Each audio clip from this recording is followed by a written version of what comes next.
Go on, I just won the lottery. What should I do with my money?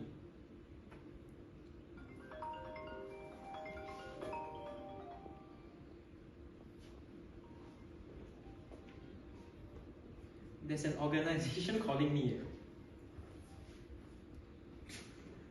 Hello, who is this? Hello, I've just heard that you have won $1 million. Do you want to invest in my organization? Sure, but what factors should I look out for that convinces me to invest in your organization? Are you guys talking about factors? Yes. Here, let me show you the histogram of my fund. From our data set, we apply histogram to find out the factors affecting decisions. Based on the histogram, returns is the main considerations when people try to invest. They will value return first, then risk, and finally lock-in period. So what factors will affect the rate of returns? Here are the 5 factors when we consider about returns: age of company, number of investors, annual growth rate, and size of company. Now, I'll be explaining more about the factors affecting the return of our organization. Firstly, age of company. The length of time that the company has existed from start until the end. The age effect suggests that older firms outperform younger ones. Less robust and younger firms also tend to disappear sooner due to bankruptcy or acquisition by other companies. Older firms have been around longer, which will lead to them having more tactical knowledge of important systems and processes, which will result in them having a higher return compared to younger firms. And also, new public companies such as IPOs tend to underperform the market by 20% in their first 3 years. Next, we'll be talking about market capitalization. Market capitalization is the value of the company traded on the stock market, which the formula is the total number of shares times the present share price. Market cap is used to determine a company's size and evaluate a company's financial performance to other companies of various sizes. Companies with a larger market cap tend to be better investments as they are more established and stable.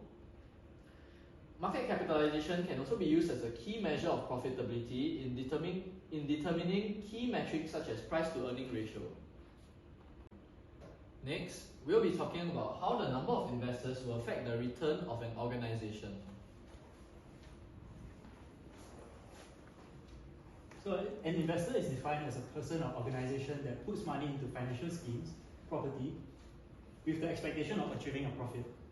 So we can assume here that a larger number of investors in a particular company will lead to a greater volume of investments in the company, and the company's growth potential will be then higher, which will result in higher returns.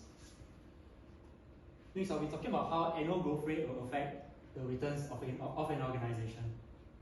So the formula to find out the annual growth rate is the second year revenue minus the first year revenue divided by the first year revenue times 100%.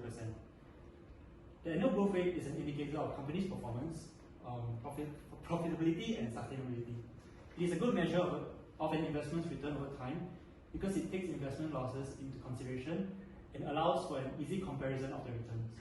So we can assume here that a higher annual growth rate would increase revenue substantially, meaning that a company is more likely to be profitable and potential for returns on investments will be higher in the future.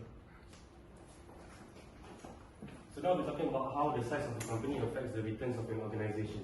So firstly, when looking at sizes, there's actually 3: small, medium, and large.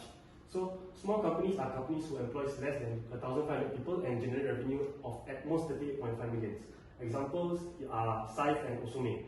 So companies who employ medium-sized companies are companies who employ between 1,500 to 2,000 people and generate revenue between 38.5 million and $1 billion. So example of such companies are CoinHarco and Titan Digital Media. So when talking about large-sized companies, there are actually very few companies that fit this description. But their size and ability to dominate a particular market actually means that they produce most of the total revenue of the market. Examples are Google and Apple. So why does size actually matter? So firstly, small cap companies actually hunt for ways to raise money, expand production, and hopefully forge ahead in the field. On the other hand, mid-cap stocks actually remain in the mid-cap category and provide returns for their shareholders, while some others actually choose to enlarge their scope and join the large cap group. So for large cap stocks, their size actually cushion them from the volatility associated with smaller firms, and they do not constantly focus on growing larger, but actually undertaking newer ways to actually be profitable. So as company size clearly affects the level of risk and other factors, it's actually important to know the market capitalization of a company before actually investing in it, to make sure the company risk and return model match your asset allocation target and risk tolerance. That's an interesting sharing about the factors that affects the returns of an organization. However, I think I need a more in-depth statistical analysis about the factors.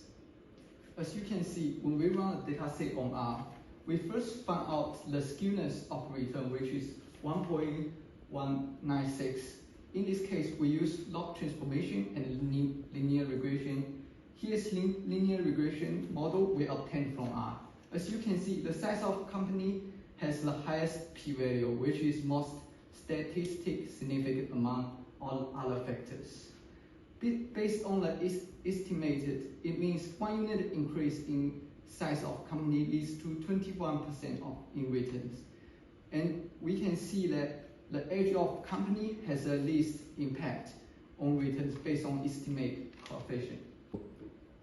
So in this case, I should look at the size of company to determine which factor influences the returns of organization the most. But what about the adjusted R-squared value? What would that tell me?